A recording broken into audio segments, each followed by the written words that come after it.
answers to them. One is in terms of Afghan evacuees, all of, not just SIVs, all of the Afghans, not Americans. What happens to those Afghan evacuees who get flagged for security reasons? Matt, as you know, before anyone who is evacuated from Afghanistan comes to this country, they undergo a rigorous vet from counterterrorism professionals, homeland security professionals, law enforcement professionals, with the aid and assistance of our intelligence community.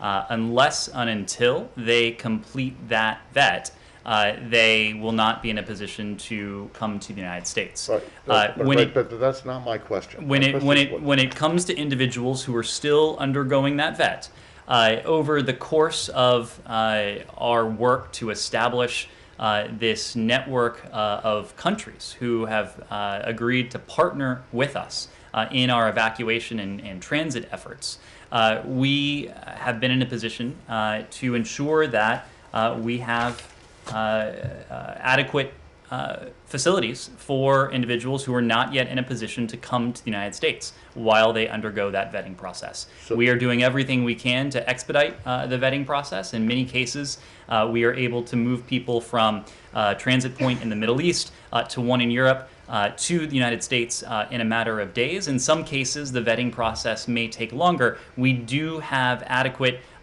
solutions for those cases that are going to be handled on a case-by-case basis. Well, but what happens if you fail and don't get vetted? Again, these are hypotheticals. I would rather not entertain a hypothetical, but we are confident that we have what we need in terms of capacity to have people undergo vetting. And for those for whom vetting may take longer, we are confident that we have solutions in those cases too. And solutions that will comply with host country regulations in terms of time? All of these operations are in compliance and are in fact done with the full knowledge, consent, and partnership with the countries with whom we've worked on. And then my second logistical one is just on the P2 issue that I had raised earlier. Why is Turkey not an eligible country for P2 applicants to present their cases? It seems to be, semi-convenient. It's not really that far away, and it's a NATO ally. It still has an embassy in Afghanistan. So why not? And is there any thought to that being changed? So Turkey is, in fact, a NATO ally. Turkey is, in fact, an important partner of ours. Turkey has been an important partner of ours in the NATO context in Afghanistan as well. And recently we have spoken of our cooperation and support to various Turkish efforts when it comes to Afghanistan. At present, we are working with a number of countries to facilitate P2 processing. This was a program, as you know, that we announced several weeks ago to provide a refugee referral basis for individuals who may not have worked directly with the U.S. government, but who supported the American people over the years, including by, in many cases, working with media organizations or NGOs. When it comes to the ability of any particular country, we would refer you to the government of Turkey for information on its refugee processes. This doesn't have anything to do with the government of Turkey, I don't think. This has to do with whether the embassy. Look, when the P2 program was established, there were only two countries where there were actually U.S. embassies operating: Afghanistan and Turkey. Afghanistan at that point, where a P2 applicant could not submit their application. The others were places North Korea, Iran, Yemen, Syria, places where there's no U.S. embassy.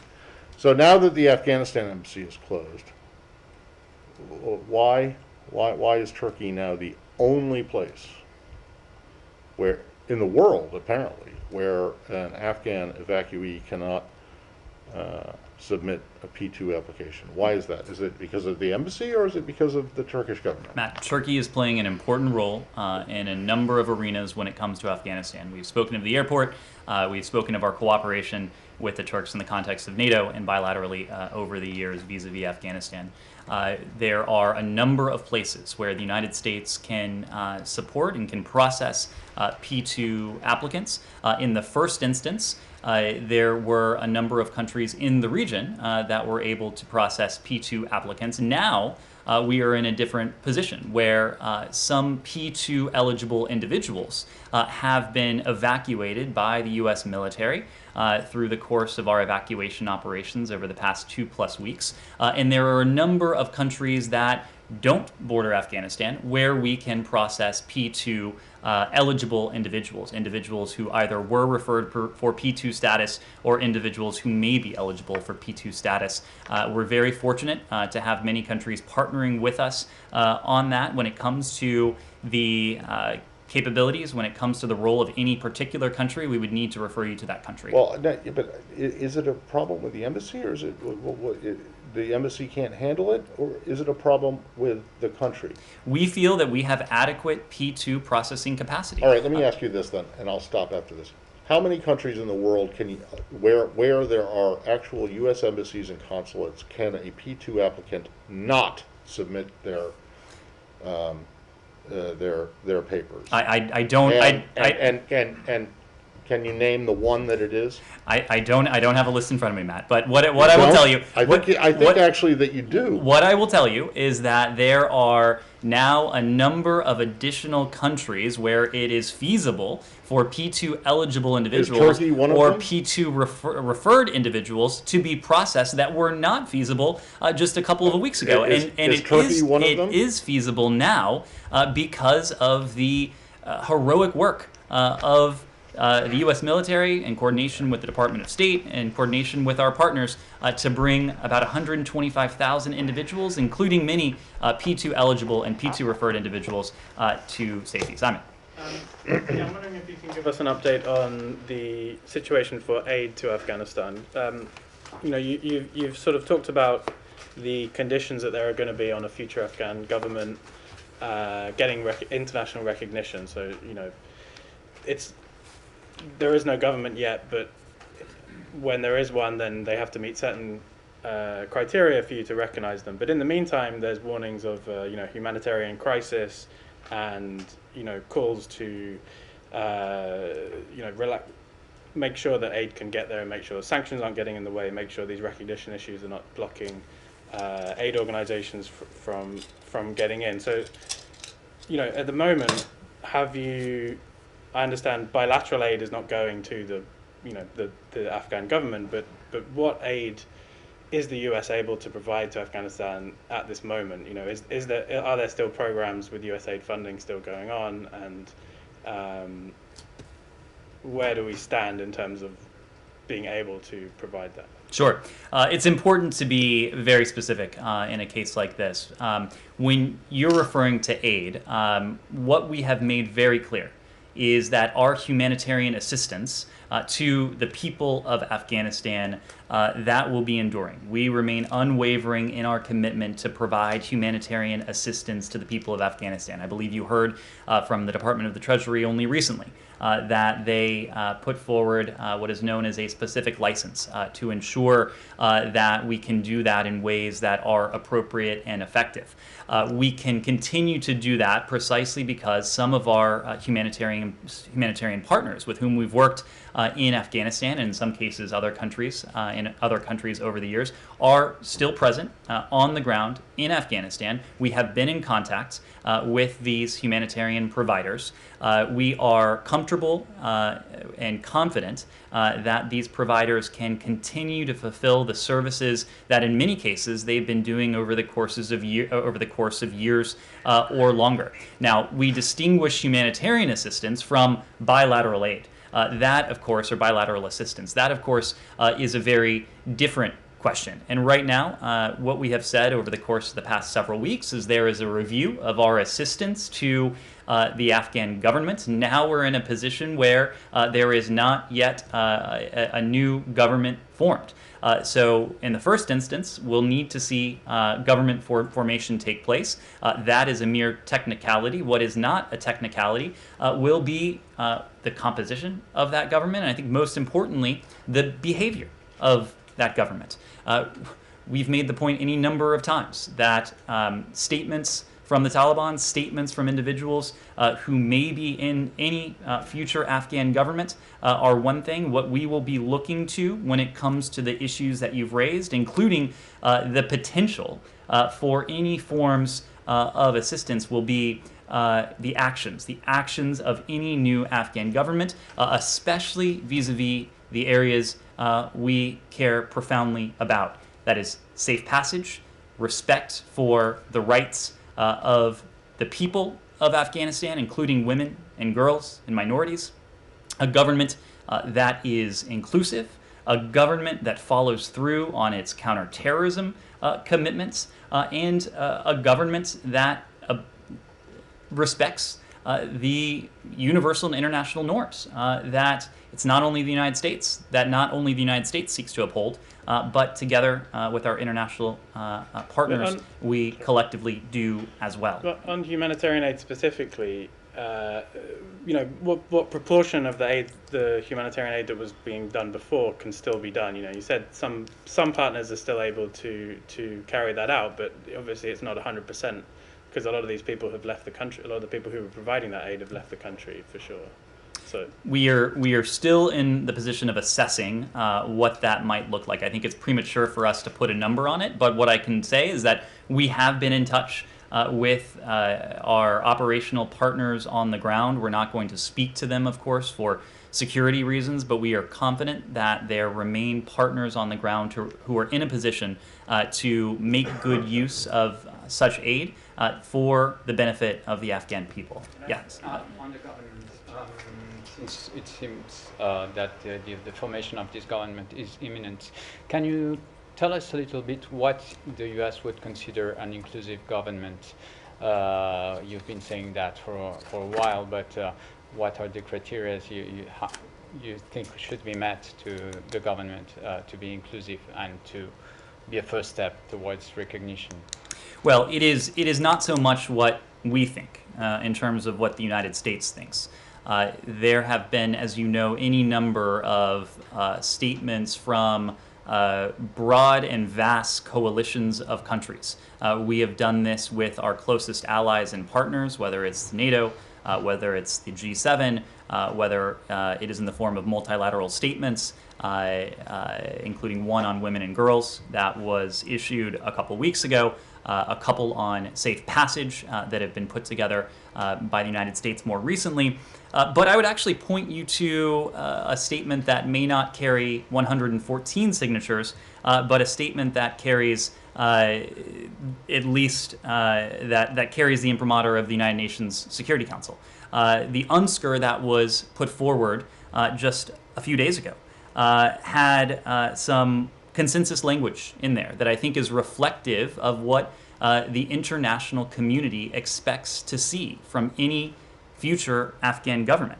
It says that it encourages all parties to seek an inclusive, negotiated political settlement with full, equal, and meaningful representation of women that responds to the desire of Afghans to sustain and build on Afghanistan's gains over the last 20 years in adherence to the rule of law, and underlines that all parties must respect their obligations. So that was an emphasis on the sort of inclusivity that the United Nations Security Council, at least, expects to see. There are other paragraphs in this UNSCR that speak to safe passage, which is something that we have underlined ourselves with more than half of the world countries on a couple of occasions now, and also the counterterrorism commitments, the CT commitments that the Taliban signed its name to early last year under the U.S.-Taliban agreement, and has since reaffirmed that it will pursue.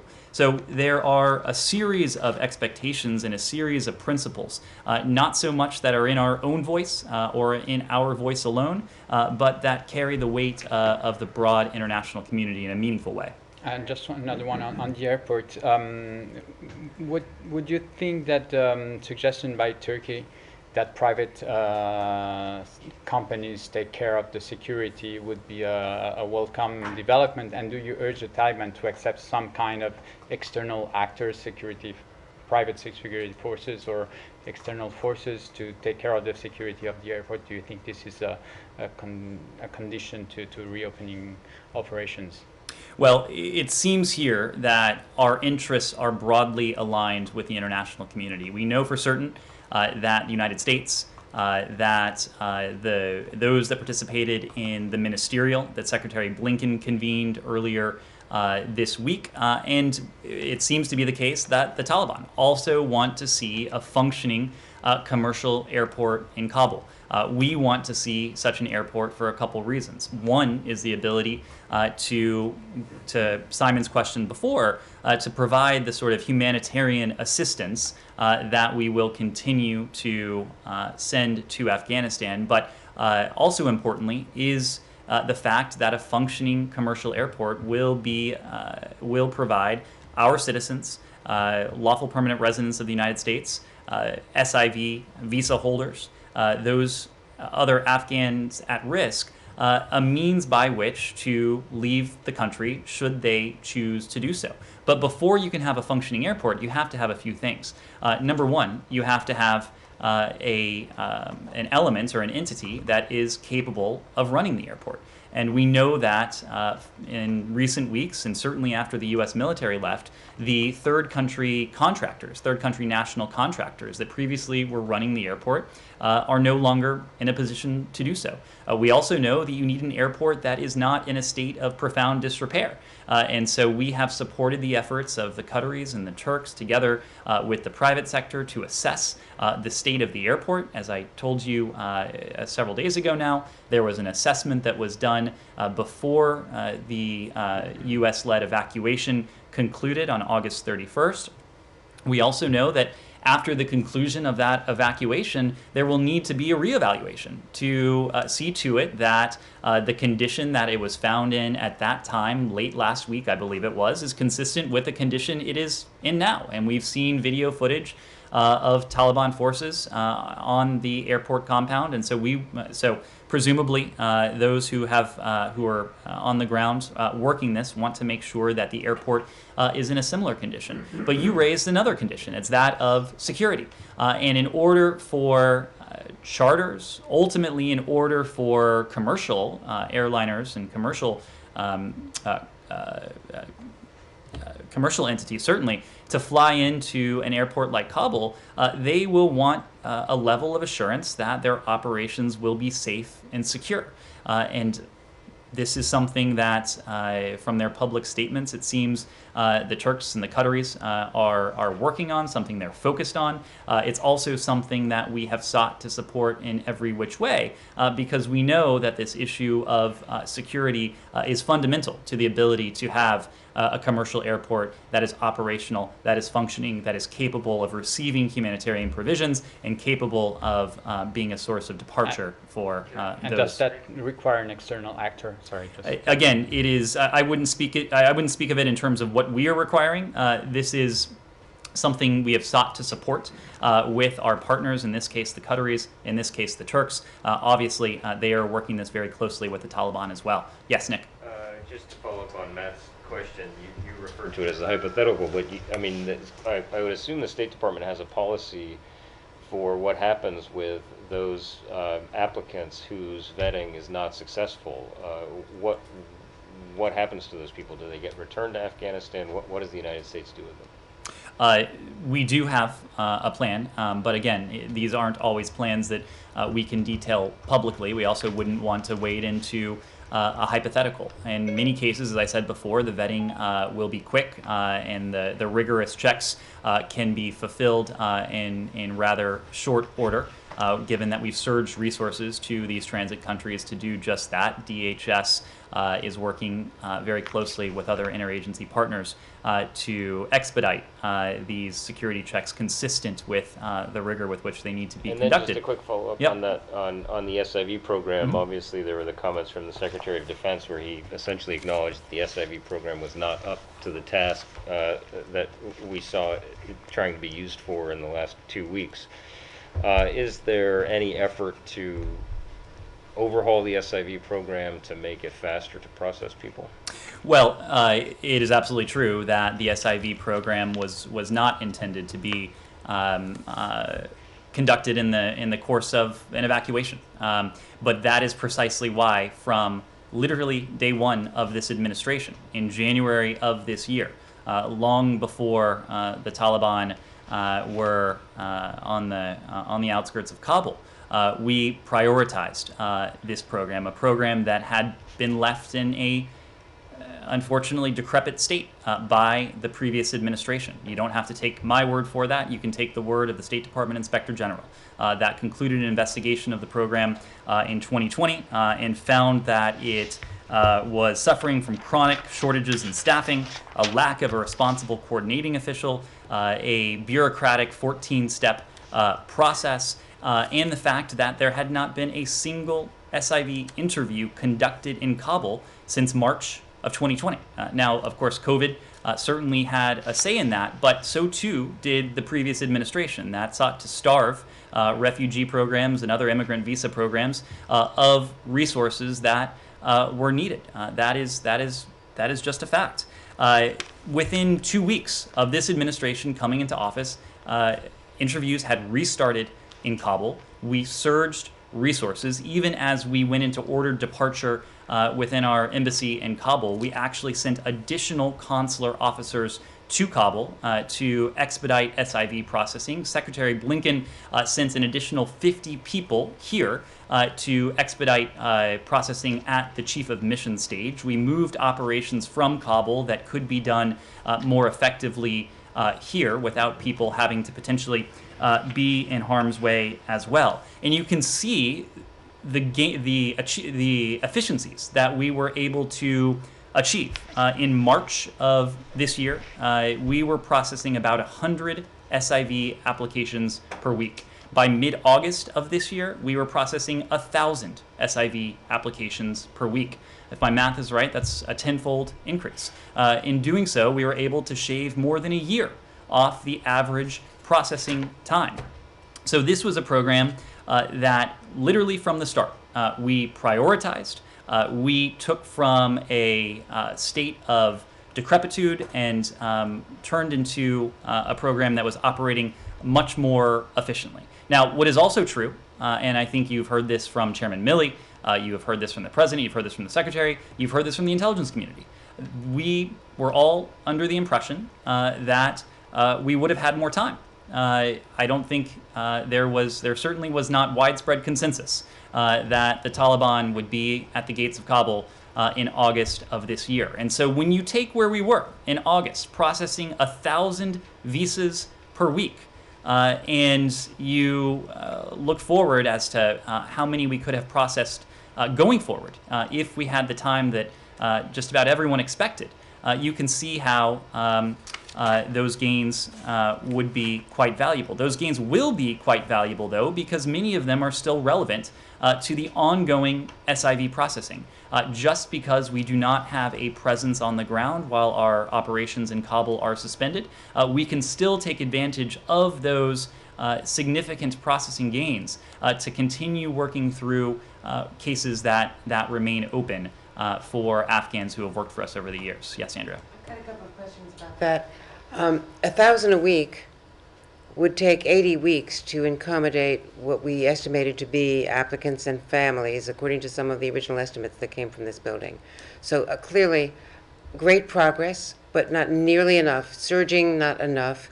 So that 80,000 figure is not correct. And families. That figure is not correct. Okay. But you all have acknowledged that a majority were left behind. That was acknowledged from this room. What we have said. And given that, why wasn't the whole program abandoned? It was a failed program. Abandoned the SIV program? Yes. I knew it was congressionally mandated. That's not an explanation right now. Because there's criticism from the Pentagon, there's criticism from Congress, there's plenty of after-action criticism of this building for not having properly accommodated so many thousands of people. And the fact is, that program didn't work. A broken program that you inherited Why not start over, figure out how to do it out of country, surge more people? I mean, this was an emergency that you could have foreseen because you knew that there was going to be a withdrawal. You didn't know exactly when and Kabul, but you knew there was going to be a withdrawal, and clearly it was absolutely not enough to even begin to get to this. I also had another question. How are you now getting ground truth about what's happening with the Taliban, whether they're living up to the commitments? Because we're hearing horror stories from veterans groups who are getting calls from their SIV translators, the people who are stuck there, and people are dying while we are waiting to get them accommodated. So to your first question, why didn't we abandon the SIV program? I would take that in a couple different ways. Number one, the commitment that successive administrations have had to those who have stood with us, those who have worked with us. This is something that President Biden, something that Secretary Blinken... replace it. Replace it with something better. But there seems to be a tension in your question. Because if time is of the essence, which of course we know now it was, I don't foresee a possibility that we could have abandoned an entire program and started one from scratch and expected to have achieved better results than we did. I think speaking to the results that we achieved, again, we went from a program that, as you said, was decrepit, as you said, was starved of resources, as the State Inspector General said, was starved of resources. Deliberately so. Deliberately so. We took that from 100 visas per week to 800 visas per week, now to 1,000 visas per week. Now, we were not content to stop there. Of course, the efficiencies that we had achieved, we hope to have continued to build on. And right now, we will continue to take advantage of those efficiencies to process SIVs who remain in the pipeline. But it is not accurate. There have been lots of numbers thrown around. The 80,000 figure is not an accurate figure. When it comes to the number of SIVs who we were able to evacuate, I know there's been intense focus on this. Again, we are determined to give you numbers that are both timely but also accurate. And so what we can tell you right now, the best data we have is from the processing that DHS is doing of arrivals who are here in this country. And right now, as of yesterday, there were just over 31,000 individuals who had arrived from Afghanistan. These are individuals who are in this country that we can see for ourselves and therefore have the best sense of. About 14% of those are U.S. citizens. 9% of those are lawful permanent residents. 77% of those are Afghans at risk. And so it's within that broad category of Afghans at risk that SIV holders and SIV applicants would fall into. But I'll make an additional point here. We've said that there were approximately 5,500 American citizens who were evacuated safely on U.S. military flights. Another 500 made their way out of the country via other means. Those numbers are likely to continue to increase. But the number I gave you here was 14% of 31,000, which is 4,446. So that is the vast majority of American citizens. And I make that point because these initial figures probably overcount American citizens because they were our first priority. They are our first priority. They were on some of the first flights out. We suspect that as we receive more individuals who were evacuated here in this country, and as that number grows from 31,000 to tens of thousands more, we will find that this category of at-risk Afghans, which again now is at 77% of this total, will also grow in time. So I don't want to get ahead of where the data is. I think the fact that we will have evacuated tens of thousands of at-risk Afghans, the vast majority of the 124,000 individuals will fall into this category, I think speaks to our ability to keep our commitment to the individuals who have worked with us, who have worked with the United States government over time.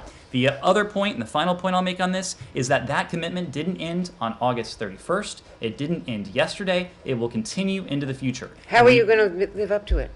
We will continue to process individuals. We are looking at all possible options that we can use to continue to process individuals, and as necessary to provide them with documentation if they lack it. Again, the President has spoken of our commitment to bring as many of these individuals who wish to leave Afghanistan to safety. That is not something that we take lightly, and it's not something, and the SIV program was not something that this President took lightly from day one as well. Michelle? And the Taliban question? The numbers that you just gave are the same ones that you Same gave ones from yesterday, that's right. And the There's no Taliban change. question? I don't have an update for today. The question about judging the Taliban's, whether they're living up to their promises. So there are any number of ways we have, number of sources of information that we have that will give us a rather clear picture of the Taliban's behavior. We have partners on the ground. There are other countries, and we've spoken of a couple of them, who retain a presence on the ground. We have sources of information that we don't speak about publicly. We have sources of information that are available to all of us, and we can see reports on social media.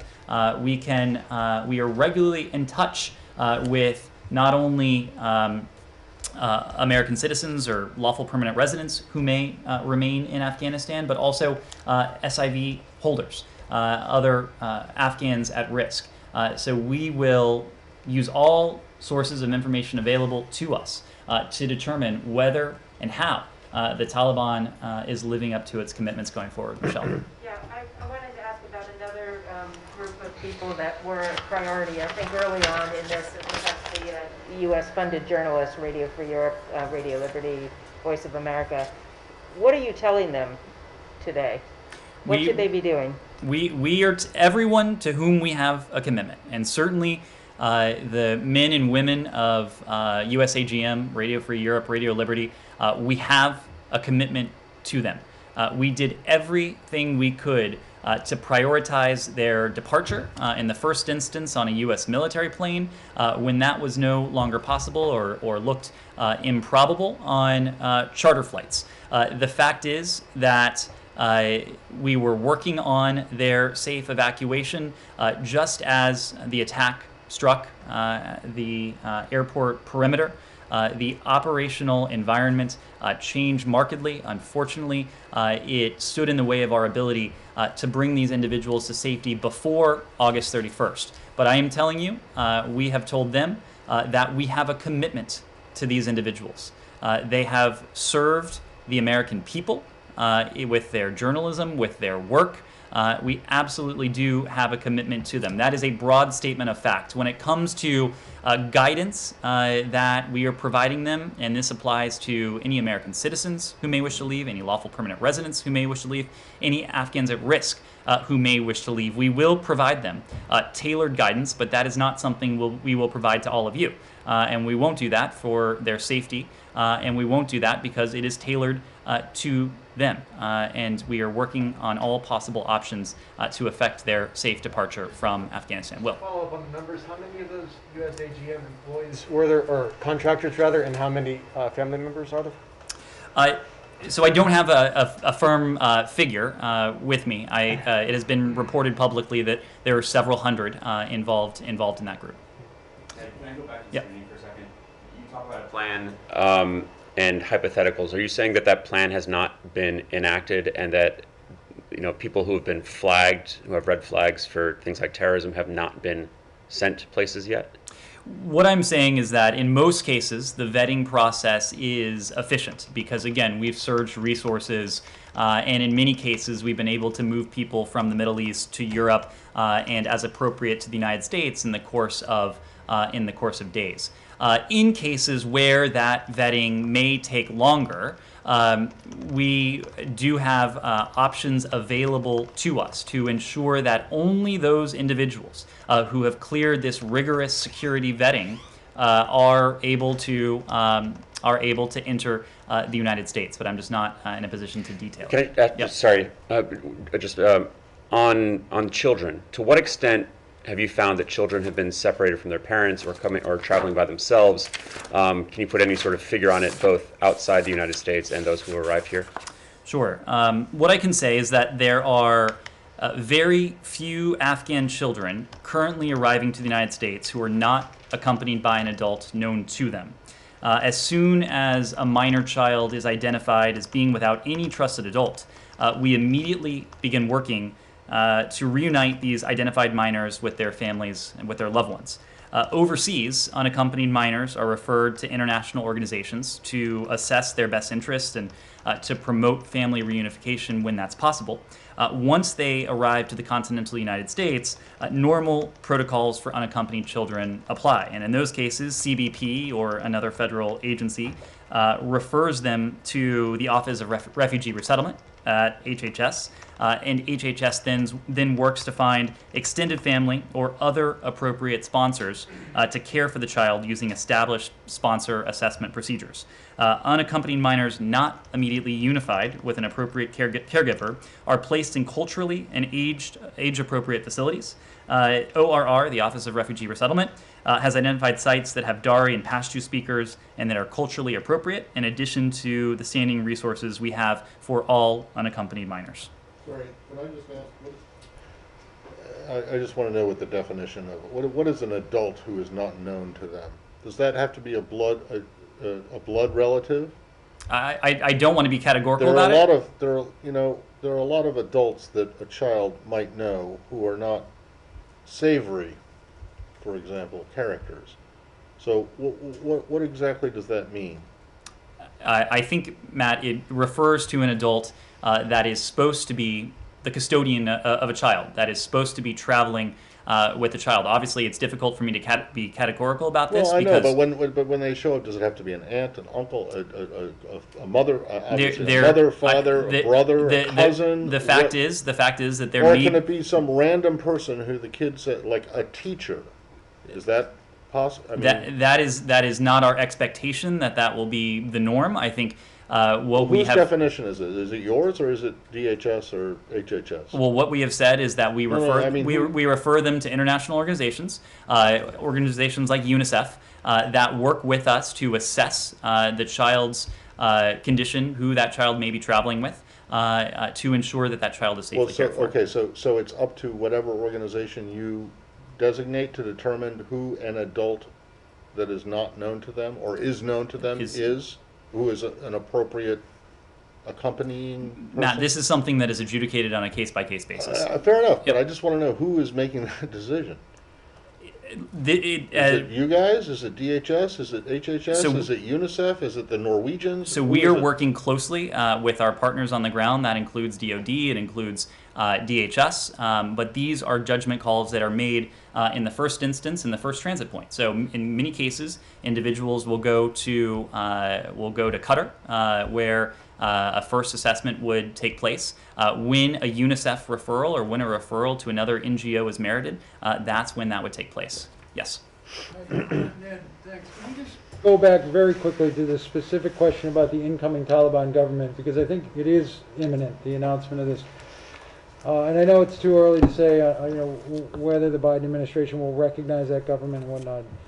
But my question is, will the administration authorize the delivery of any assistance, humanitarian or otherwise, to an Afghan government or governing council that has on it individuals who are currently designated by the U.S. Treasury Department's Office of Foreign Assets Control for sanctions because of their involvement in terrorist activity? So there's a very important point here, that around the world, we have mechanisms in place to deliver humanitarian assistance through providers on the ground in a way that bypasses any government or de facto government entity. So we are confident, again, going through these providers on the ground, that we can continue to provide humanitarian assistance to the Afghan people in a way that, if inappropriate, would not benefit any future Afghan government. I understand the nuance, but the reason you cannot name any of those organizations that are on the ground is because you're afraid that naming them publicly could make them a target for that Taliban government? Is that? It is not in our interest, and it is not in their interest for us to name them. Okay, thanks. I have one question on Afghanistan, one on China. Secretary Blinken has talked to his Chinese counterpart twice within 2 weeks. does State Department feel there is an urgency to seek China's cooperation on Afghanistan? And during the last phone calls, Chinese State Councilor Wang Yi called all sides to contact and proactively guide the Taliban. Is this approach that you agree on? We think it is an urgent priority for the entire international community to be engaged on this. This is why we have galvanized not only the region, but the broader community from the earliest moments of this administration, and certainly during the earliest moments of this current phase, to see to it, to the best of our ability, that the international community was speaking with one voice, that was acting in unison. We've also made the point that it is important for Afghanistan's neighbors. It is especially important for Afghanistan's neighbors to play a constructive, to be constructive forces. We have made that clear before the events of August 14th and what has occurred since, and that remains the case now. So the PRC is an important regional stakeholder. There are certainly areas where our interests are aligned with the PRC when it comes to Afghanistan. The fact that an UNSCR and a statement was able to emanate from the UN Security Council suggests that there is at least some degree of alignment when it comes to the United States and the PRC on these issues. So it is true that we have engaged our Chinese counterparts, State Councilor Wang, Director Yang, Deputy Secretary Sherman engaged in discussions of Afghanistan when she was in Tianjin last month, I believe it was. So we have done this on a number of occasions, knowing the importance of this issue and knowing that there are some areas where our interests are aligned. So Climate Envoy John Kerry is currently in China, actually in Tianjin. Could you please update us on how is that meeting going? And China is concerned that the climate cooperation is at risk over the political tension. Do you share the concern? Well, I believe the special envoy is now in Seoul. I believe he's concluded his meetings in Tianjin. What we know is that we are committed to working with the international community and with the PRC on climate as an urgent issue. And we certainly hope that Beijing will engage with us on the same basis on this issue. And we say this because we know we don't have a choice. There has to be some degree of cooperation on this existential threat. We are the world's two largest polluters. If we are not able to find a way to cooperate, to work together, to achieve greater climate ambitions, it's not only to our mutual detriment, it is to the broader detriment of the international community. Without significant additional action by the PRC, whose emissions represent almost 30% of that global number, we will be in a much more difficult spot. That is precisely why earlier this year at the climate summit that President Biden convened, he announced an ambitious climate target for the United States as well. The world needs us to cooperate together on issues like climate. We think there is certainly space for cooperation. We've been able to do it before, and we hope the PRC is able and willing to continue that cooperation. And just lastly, the White House has indicated that this administration actually is looking forward to engage China at the highest level, like the upcoming G20. Is this still the diplomatic effort that you are pursuing? We have said that we will engage the PRC when it is in our interest to do so. Climate is manifestly one of those areas where it is in our interest to do so. But it is a relationship that you've heard us say before is multifaceted. It is one that is dominated by competition. And we intend and our policy towards the PRC is predicated on this idea of competition. And that's why you've heard us in the first instance talk about the investments we're making here at home when it comes to our own economy, our own workforce, our own infrastructure, our own R&D, our own technological capabilities. It is also why we have worked concertedly, arm in arm, with our partners and allies around the world. The first international travel Secretary Blinken took was to the Indo-Pacific, where we met with two of our important treaty allies there. It is also a relationship that is characterized in some areas by adversity and with an adversarial approach. And we all know what those areas are. And then, of course, where there are areas where it's in our interests, where it's in the interests of the United States to cooperate with the PRC, we will seek to do that as well. And climate is a good example of that. Yes?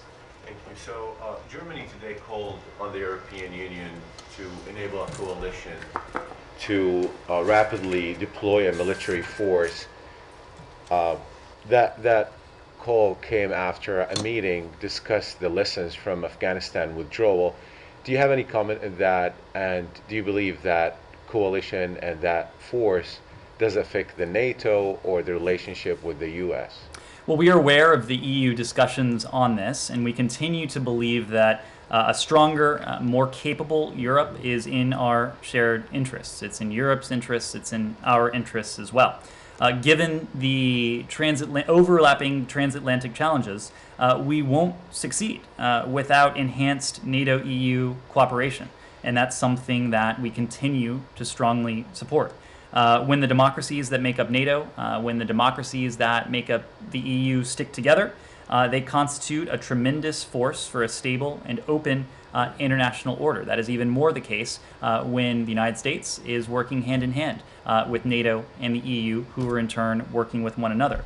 NATO and the EU must forge stronger institutional links and leverage each institution's unique capabilities and strengths to avoid duplication and potential waste of scarce resources. When it comes to the details of this arrangement, we'd of course refer you to the EU.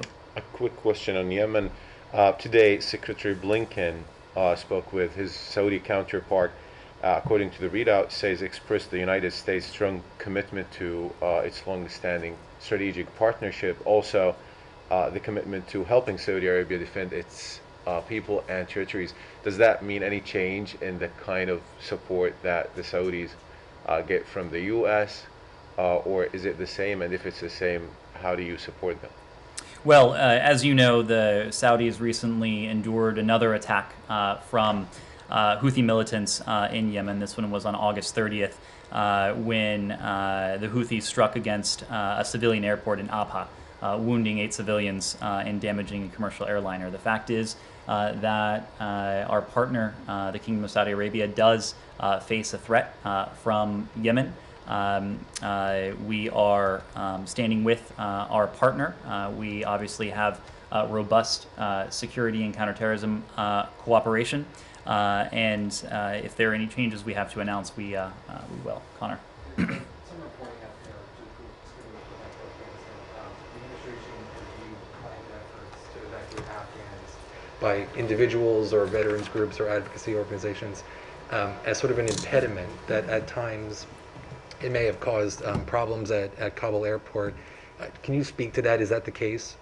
Well, I think you have to speak about this looking back and looking forward. There's been a lot of misreporting out there on the issue of charters. The fact is that the Secretary has said the department is prepared to help U.S. citizens, lawful permanent residents, and at-risk Afghans, those Afghans to whom we have a special commitment, depart the country if they so choose. We have said that we are looking at all possible options to assist these priority groups to depart the country, again, if they so choose to do that. When it comes to the charters, and this gets to your the first element of your question, we facilitated the evacuation of thousands of these individuals aboard charter aircraft from the Hamid Karzai International Airport during the U.S. military-led operation. the U.S. military, the State Department, we were constantly coordinating with charter companies, with groups that sought to bring in charters to HKIA during that period, and it was a successful effort that, again, was able to evacuate thousands upon thousands of individuals, including on these charters. Now, however, we're in a different phase. We understand the concern that many are feeling as they try to facilitate charters and other forms of passage out of Afghanistan. The fact of the matter now is that we do not have personnel on the ground. We do not have air assets in the country. We do not control the airspace, whether over Afghanistan or anywhere else in the region. And so the misimpression that is out there that we are preventing, or even the idea that we could prevent a charter flight from taking off, that is simply untrue. We could not, and we are not. What we are doing is we are expediting and providing all support and documentation within the department's authority to facilitate landings in third countries. But again, this is not something we control. This is not in our hands. And so given these constraints, I also want to mention the fact that there are added complexities because we don't have a reliable means to confirm the basic details of charter flights, including who may be organizing them, the number of American citizens or other priority individuals on board, the accuracy of the rest of the manifest, where they plan to land. There are a whole host of issues that, again, are just outside of our control. There's also the issue of where these flights would go. And we know that ISIS-K, as we have seen of late, has a keen interest in attacks and a keen interest in attacks against aviation targets. And so if these charters are seeking to go to a U.S. military installation, for example, we have to weigh not only the threat to those who may be on board, especially if they're American citizens, LPRs, other Afghans to whom we have a special commitment, but also to the safety and security of State Department personnel, U.S. military personnel, Department of Homeland Security personnel, other U.S. personnel on U.S. military installations. These are among the risks that the Department of Defense, the Department of State, and the host government, which of course has an important say in all this, must consider. So there are a range of factors to consider, but the idea that we are preventing charters or could prevent a charter is simply untrue. In fact, we are doing all we can to facilitate where we can. Can I just follow up on the first part of that question? Just so to go back to the evacuation operations themselves, though, did you view their role at any point in time as an impediment, as some important as that? Again, this would be a question better posed to DoD because the air traffic control operations. Not just the air traffic control, but getting people through the gates, getting them into the airport. What we said, and we tried to be very clear in our messaging here, is that what we tried to prevent was large groups of people, uncoordinated groups, coming to the gates of the airport. And unfortunately, we all saw the peril associated with that several days ago. So certainly we welcome the efforts of non-governmental organizations, of advocacy groups, of those who were just like us, just like our partners on the ground, seeking to facilitate the safe evacuation of their citizens, of their partners. We welcome that. What we discouraged were large, uncoordinated movements to the airport that in fact posed a severe, profound danger to the safety and security of the very people these groups were seeking to evacuate. Can I just ask another follow-up then on the second part of your first answer? So what is your recommendation now then? Given all the complexities that you laid out, are you advising these groups to not try to carry out missions of some kind to evacuate folks? And I will tell you this as someone who was on a call as recently as 12:30 a.m. last night and 1 a.m. This morning. We are advising groups on a case-by-case basis. We are advising them to ensure that they know what we're in a position to do, what we're not in a position to do, the risks that are associated with this, and where it is possible for us to help facilitate, where it is appropriate for us to help facilitate. That is something we stand ready to do. Andrea. Can I follow up on people who are not on your priority list? There is a group of more than 100 journalists, many supported by U.S. grants, Afghan journalists who were not P1s or P2s because they were not working for American companies, but they were doing what we encouraged them to do, which is to start working in television, in print, in radio, and social media in Afghanistan. They were vetted by a number of women's groups that you know very well. They never got to the gates because they never got approval because they were never priority. We had planes ready to take them out. They're still stranded there. What do people in that category who aren't on the U.S. priority do?